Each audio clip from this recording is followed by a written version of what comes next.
Good morning. Ngasi se sagun se numit ko sagun se numit ki card ki message haipetang yeng minarase ko ado sagun se numit hambada akhoi gi kaino ko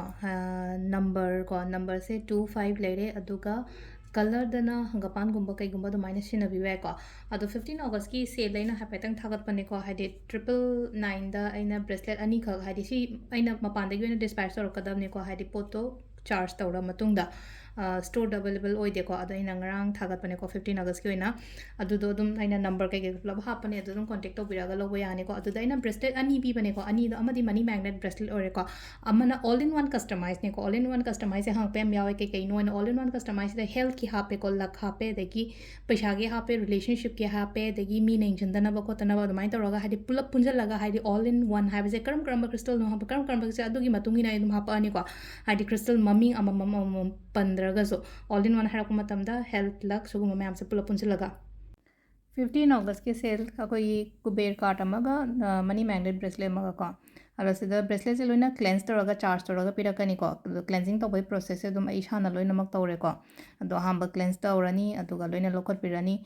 अदुगी मतुंगदा को अखोइना तौदुसे अमुक लेना को हादि crystals अतोपा canoe ball अमदा हापगा अमुका हादि सिदा लेना को healing तौरनी ना healing bracelet से अनी से अमन ऑल इन वन ओइनी अमन मनी मैग्नेट को अनी से मनुंगदा अम्मा अपाम खनबीगदब को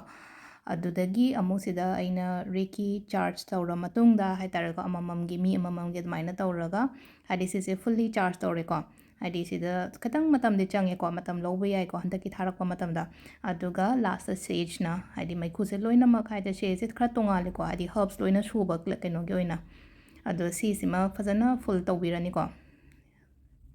अदुगी मतुंगदा अखोगी हादि ब्रेसलेट अमा को इसा अपामबदो ऑल इन वन वगैरह मनी मैग्नेट वगैरह को अदो सिसिनो ओनली 15 August की कनो खतंगिने को हादि सेल गिने को मखाद नंबर हापचरम गे ngasi को अदुदा दुम WhatsApp message को मै तोबिरो को हादि कॉल तोबदि अटेंड तोबो ngamde को ai mamang dum ma'am dum हाय को कॉल तोबदि पाइबो कोटपा कतंग ngamde दुना WhatsApp message अदुम ngasi gi numit dum happy हाइबिरक पया गने को अदो ngasai limited OS stock से अदुदुना हादि अदुम ससा हाइबिरो अदुम दरकार लेरगति को 999 से द कुबेर कार्ट अमने कनो अमगा को अखोगी ब्रेसलेट अमगा दो हम बदा कोई की कनो ये मिनरल से को हाडी कार्ड की मैसेज ये मिनरल से दुगा टाइमिंग ऑफ बसा पे येंगा से को अदो पोत से एना सेल गिनेन हायरगा हाडी दुकान दगी लोबा यागद्रा एन हायबा को दुकान दगी ओइद्रे को हाडी पोत से एना सिदा हाडी सेल गी नत्रगा एनर्जाइज तौर को दे एना इशाना सिदगी थारका दबनेना अदुगिनी को दुकान दा अवेलेबल ओइदब्रा हाडी ओइदी ओइ दुगा ममन सु कतंग कनो तौरे को एना सेल एना लाउथोख्रमनेना नांगे लेबर रेट तो खितंग खरा ताब खतंग अदमाइन ओइन ओइरे को अदो से लेरे कोई कार्ड होम से अमा खनबिरे से को नंबर 1 कंसीडर 2 कंसीडर ट्रगा 3 कंसीडर हाबदो को हाडी 1 2 3 को हाडी अहम खनबा कार्ड से लेसे को ngasi se kitang aingonda kaino gumba lakani ko hadi paisa nusa oiro natraga paunu aibani khangde amani khangde ko afaba changakpa oina oiba to ko hadi number 1 card khanba ngai oina haragadi ko number 2 ko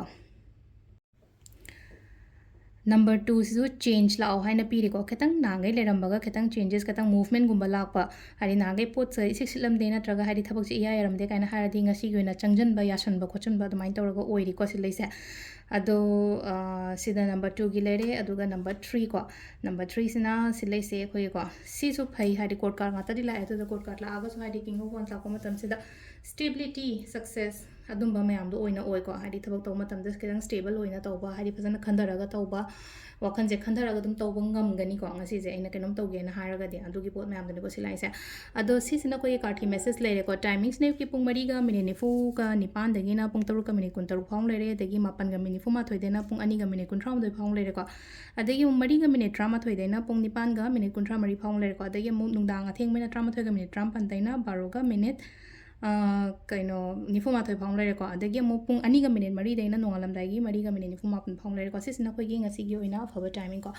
सिलेरे कोई daily card message से ma'am को thank you